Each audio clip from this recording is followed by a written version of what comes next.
Good evening বন্ধুরা, আমি সমিতা। তোমাদের সবাইকে ভালোবাসা জানিয়ে ছোট্ট একটা ভিডিওর জন্য আসলাম, মানে কেমন আছি জানানোর জন্য, একটু আপডেট দেওয়ার জন্য আর কি। গতকাল বুধবার দিন বাড়িতে চলে এসেছি, বিকেলবেলা আসলাম আর কি। এখন এসে তো একটু তো মানে টায়ার্ড অবশ্যই আছি, এত বড় একটা অপারেশন হয়েছে, সারাটা পিঠ জুড়ে তো পুরো ব্যান্ডেজ করা। ওটাই যা কষ্ট হচ্ছে, কারণ হসপিটালের বেডগুলো তো বেশ উঁচু করে এরকম করে রাখা যায়, ওখানে শুতে যেটা সুবিধা হতো বাড়িতে এসে খুব কষ্ট হচ্ছে। বাঁ দিকটা তো একেবারে ফিরতে পারছি না, আর হাজব্যান্ডের ওপর এত প্রেশার পড়েছে সব দিক দিয়ে, মানে কিছু একটা দিতে হলে এমনি হাঁটছি সেটাও দিতে না করছে, মাথাটা খুব ঘোরাচ্ছে। এটা হবেই।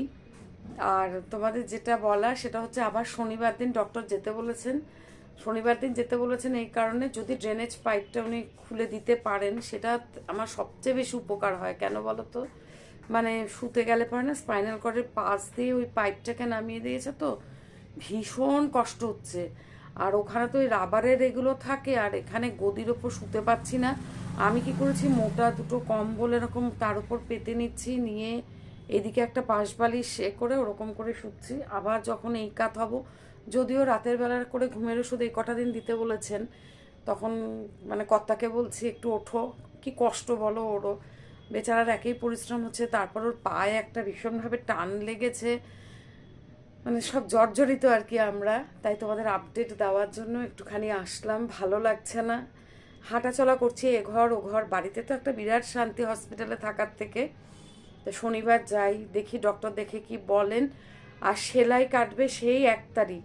প্রথমে উনি বলেছিলেন আবার আপনি 1 তারিখ আসুন, তখন সব কিছু করে দেবো। আমি বললাম বাবা 1 তারিখে আমার এই পাইপটা ওরমভাবে থাকবে, পেছনে যে এখান থেকে একদম এই জায়গা থেকে যে নামিয়েছে। তা বললো না ঠিক আছে, শনিবার তাহলে একবার দেখে নিই, শনিবার দেখি কি করে সেটাও তোমাদের জানাবো। আর অনেক বন্ধু আমাকে কমেন্টস করেছো, ভীষণ ভীষণ ভালো লেগেছে, সবাইকে ধন্যবাদ খবর নেওয়ার জন্য, অসংখ্য ধন্যবাদ। মানে কি বলবো, যাই হোক, মানে আমাকেও ভালোবাসো, আমিও তোমাদের প্রত্যেককে ভালোবাসি। জাস্ট কেমন আছি এইটুকুন জানানোর জন্য আজকে আসলাম সন্ধেবেলা। কালকে বাড়িতে আসার পরে ছোট ননদ নন্দাই সবাই এসেছিলেন, আর কালকে সেই মুডটাও ছিল না, এসছি তো একটু এদিকে ব্যথা এদিকে ব্যথা এসব তো রয়েছেই, ওষুধের একটা মানে কীরকম একটা গন্ধ গন্ধ লাগছে এইসব ছিল। তো ওরা সামনেই থাকে, ওরা নন্দাই আর ননদ, ছোট ননদ এসেছিল। সন্ধেবেলাটা ভালোই কেটেছে ওদের সঙ্গে গল্প করে, খাওয়ার ইচ্ছে একটা ফোঁটাও নেই। আজকে রাজা আসবে, মানে ভাসুরের ছোট ছেলে। তারপরে কালকে বোধহয় ভাসুরা যা আসতে পারেন আর কি, আসবেন মনে হয়, যা ওয়েদার এখন। আর আমার দিদি মৌসুমি মানে ভাই ভাই বৌঠো সবাই শনিবার দিন আসবে। আমি বললাম যাক, একটু গল্প করলেও না ভালো লাগে। এই দেখো সন্ধেবেলা এখন ঠিক টাইমে টাইমে চা বিস্কুট সব দিয়ে যাচ্ছে, এখন না চাইতেই যা যা ভালো লাগছে তাই তাই মুখের কাছে এনে দিচ্ছে, কি খারাপ লাগছে। এই দেখো টপ রোম্যান ছিল সেটা করে দিয়েছে, আমি আবার একদম শুকনো খেতে পাচ্ছি না বলে এ দেখো আবার একটুখানি ঝোল ঝোল বেশ রেখেছে, ভালোই করেছে, কিন্তু অনেকখানি পরিমাণে। সাথে কিন্তু এইটা মাস্ট। আমি বললাম একটা মোটা সোটা কাঁচা লঙ্কা দাও, বলে পাচ্ছি না। যাই হোক, যা দিয়েছে সেটাই খাবো, মানে একদম টাইম মেনটেন করছে পুরোপুরি। একটু বাদে আবার ফল কেটে দেওয়া, ও বাবা পেঁয়াজও কেটে দিয়ে গেছে, থ্যাংক ইউ। এই দেখো মুখে স্বাদ আসার জন্য, দেখো ছেলেরা কিন্তু সব পারে, বউ যখন মানে শরীর খারাপ হয় তখন মানে সব করতে পারে, কিন্তু এমন ভান করে যে কিছুই করতে পারে না। যাই হোক, আর একটা হাসির মানে কথা, আজকে একটা মজার ঘটনা ঘটেছে। কি বলতো, আমাকে তো রান্নাঘরের দিকে যেতেই দিচ্ছে না, আমি যদি একটুখানি একটা বাটি মুড়িটা খাবো বলে একটু আনতে যাই, না না যাও যাও, আমি সব জানি। আমি তো জানি যে কতটা করতে পারে, আমি যেমন বাজার হাট সেরকম করতে পারি না, সেরকম ও আবার বাজার হাটে এক্সপার্ট, এইদিকে ঘর সংসারে সে খুব একটা পারে না। থালা ঠালা ধুয়ে মুছে টেবিলে এনে রাখলো, আমরা তো এই ঘরে একটা ছোট সেন্টার টেবিলের মতো আছে, ওখানে বসেই খাই। সব কিছু ফ্রিজ থেকে কি খাবো না খাবো গরম করলো। একটা মাছ বলেছি, দেখলাম যে কাতলা মাছটা গরম করেছে, ঠিক আছে ভালো কথা।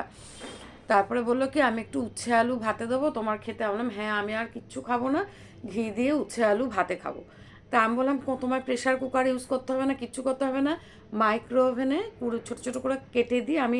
ডান হাতটা তো আমার ঠিকই আছে, কি আছে উচ্ছে না, আমি 4 ফালা করে কাটছি, তাহলে 20 মিনিট কাচের একটা বাটির মধ্যে অল্প করে জল দিয়ে দিয়ে দাও। সুন্দর সিদ্ধ হয়েছে, সব হয়েছে, পাতে পাতে ঘি দিয়েছে। আমি ঘি খেতে ভীষণ ভালোবাসি। আলাম এখন আর কিছু হবে না, আমি আর লঙ্কা খেতে ভীষণ ইচ্ছে করছে, প্রচণ্ড ঝাল খেতে। তো এবার আমি ডায়েটিশিয়ানকে কালকে জিজ্ঞেস করছিলাম, বলেছে কাঁচা লঙ্কা খেতে পারবেন। তো আমি 2টো লঙ্কা দিয়ে তো বসে, আমি আমার 2টো লঙ্কা দেবে, কিন্তু ভাত বাড়ছে, ঠিক আছে, আমার থালায় ঘি দেওয়া, ওর থালাটা সামনে রাখা। আমি দেখছি ভাতের যে হাঁড়ির যে ঢাকাটা আর কি, সসপ্যানের যে ঢাকাটা, ওটার মধ্যে ও সুন্দর ভাত বেড়ে যাচ্ছে। আমি চুপ করে বসে আছি, আমি যে ওই ভাতটা কী করছো, কেন তোমাকে দেবো, তাহলে আমার তাহলে ওই থালাটায় ঘি রেখেছো কেন? মানে কি, ও আমার না মাথা কাজ করছে না, আমার না মাথা কাজ করছে না। আমি বললাম মানে 2টো থালা দুজনের দেওয়া, ওর থালায় ভাত নিয়েছে, নিয়ে ভাতের সসপ্যানের যে ঢাকাটা ওটার মধ্যে আমারটা তুলে দিচ্ছে। তারপরে না আমি যে ঠিক আছে আমার থালায় ওইটুকুন ভাত তুমি ঢেলে দাও, আমি আর খাবো না। আবার ওটা নিয়ে ধুতে গেছে, জানো তো। আর তুমি কী করছো, ওর অস্থিরতা দেখে না আমার নিজের কি খারাপ লাগছে। আমি তো বসে বসে ভাতটুকুন বেড়ে নিতে পারি বলো।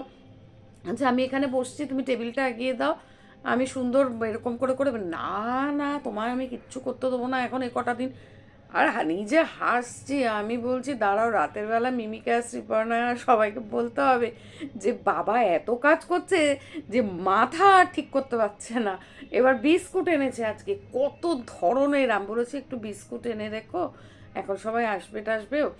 ও মা কত ধরনের বিস্কুট, এই দেখো তুমি যেটা ভালোবাসো, আমি দেখছি আমি এই বিস্কুটটা তো কোনোদিন খাইনি, তুমি যেটা ভালোবাসো, দেখো এই বিস্কুট এনেছি, এই বিস্কুট এনেছি, এই বিস্কুট এনেছি।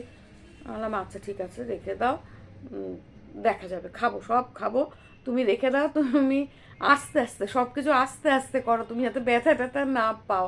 মানে টাইম টু টাইম এত করছে যে বলার কিছু নেই ওনাকে। আমি তাই আমার কর্তাকে বলছি যে আমার নিজেরই খারাপ লাগছে, সন্ধেবেলা টিভি খুলে যত নিউজ চ্যানেল আছে সব নিয়ে বসে থাকে আর আমাকে বলতে থাকে ঘরে এসে এসে, জানো তো এটাই হয়েছে, এটা ওই হয়েছে, এক এক সময় রেগেও যাই।